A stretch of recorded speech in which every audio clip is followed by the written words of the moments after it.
Hello, students. We discussed the meaning of existentialism and some of its features, like the concept of man, the concept of existence, of universe, and that of God.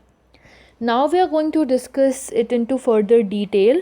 Let's begin by discussing the characteristics of existentialism. So, these are the characteristics. Number one is existence precedes essence.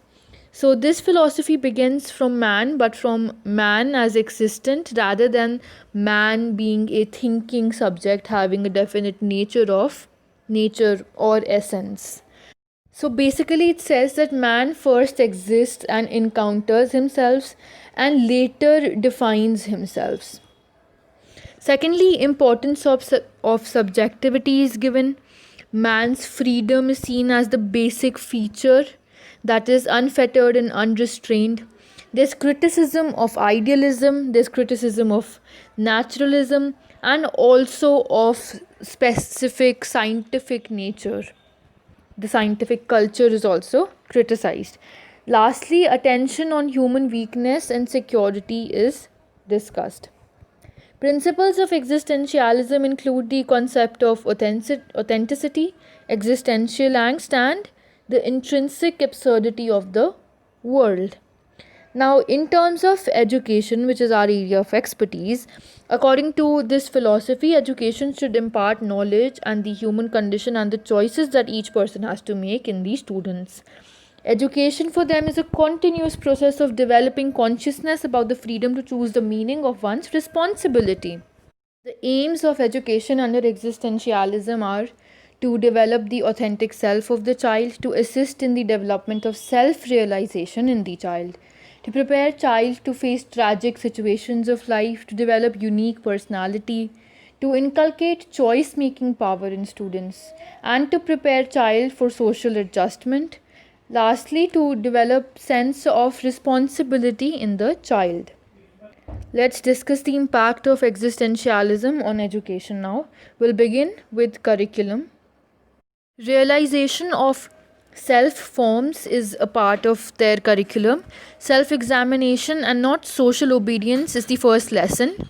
According to them, curriculum should be mainly liberal and it should satisfy the immediate as well as the ultimate needs. It should be so designed that a student does have every experience that make up his life. In terms of methods of teaching, they must develop the creative abilities in children. Education for creativity is most important for existentialism. Emphasis on application of techniques like feeling, emotion, creativity, and deeper meaning of life are given. They advocate Socratic method of teaching, that is dialogue.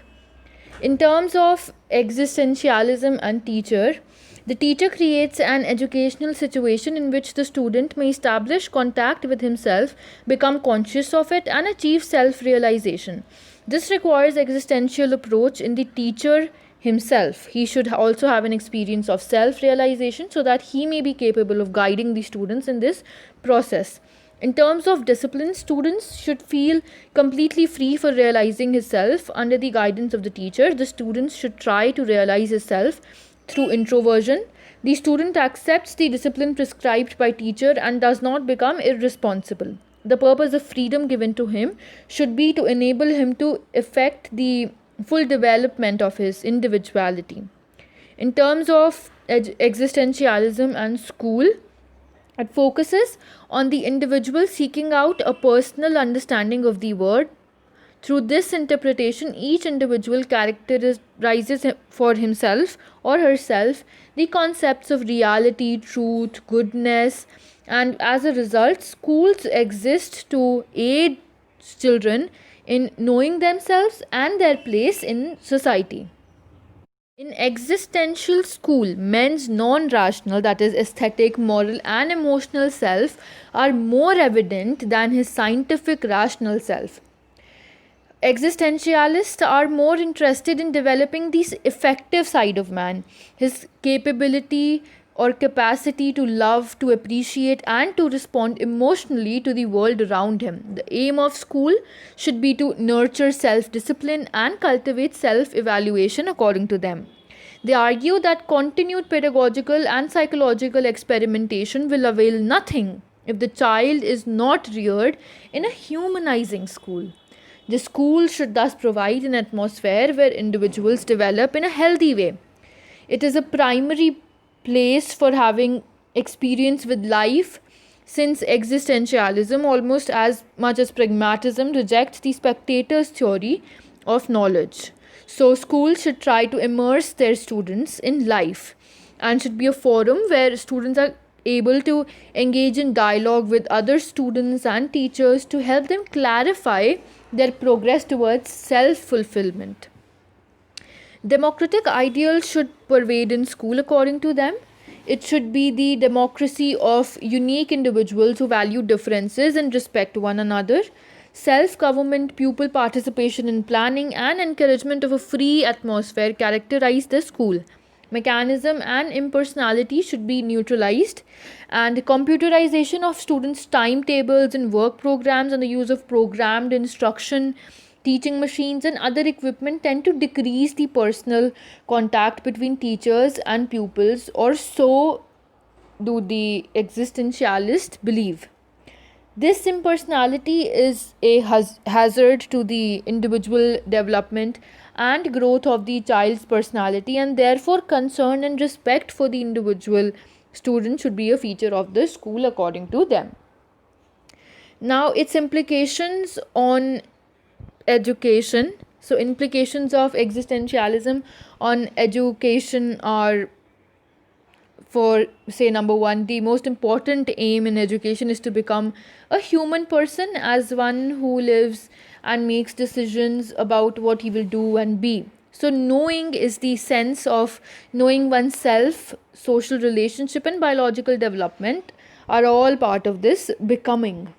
Secondly, the school should provide an atmosphere where the individual can develop in a healthy way, which we've already detailed and discussed.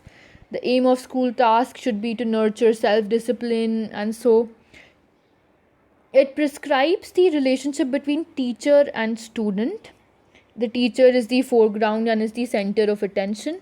Democratic ideals should be provided. Mechanism and impersonality should be countered in school. So these are the impacts which we have discussed in detail already. And now let's discuss some of the merits. So as you can already see that existentialism is very optimistic. It preaches the doctrine of action and emphasis the concept of freedom, responsibility, choice, and appeal to the educator who has been shown the new horizons. And also interest is directed on the man, his genuine or authentic self. Thirdly, it traces the origin of all these and anticipates the man will overcome them. The reasons of the idealistic emphasis, they say that when a man comes to have a sense of meaninglessness of his life. Fourthly, they do not want man to be Philistine or one whose interests are material or mediocre who submerges himself. They want the transcendence of man, which means that he should become more and more authentic. But at the same time, existentialism has its demerits as well. So the teacher's individual relationship and close understanding of every pupil's personality is very difficult, and it would take a great deal of time and effort. The concept of being, meaning, person are not very clear and appear nebulous. It is not easy to build up an educational program when the terminology for the objectives are not very clear. And then again, educational standards and practices that manipulate the children's behavior in an arbitrary manner violate the principles of free choice. So there is contradiction in the theory itself. And then many teaching practices and the system of bureaucracy of classifying children may be again questioned. There are some major areas of conflict in atheistic existentialism and traditional. Then the philosophy also limits its application to the modern world, namely the neglect of scientific mode of knowing, which is very impractical. And then educational philosophy, at least in its present form, does not provide an adequate basis for educational theory. So, existentialism, this state of affairs is due to the fact that most existentialists have given no serious consideration to the development of educational implications of their fundamental philosophical text.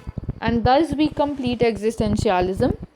Now, we've completed all the four schools of Western philosophy in detail, and it can be seen that a combination of all the four schools and taking the best point out of all of these, we can create a desired school and desired teaching practices as well. If you have any doubts, you know that you're very welcome with them.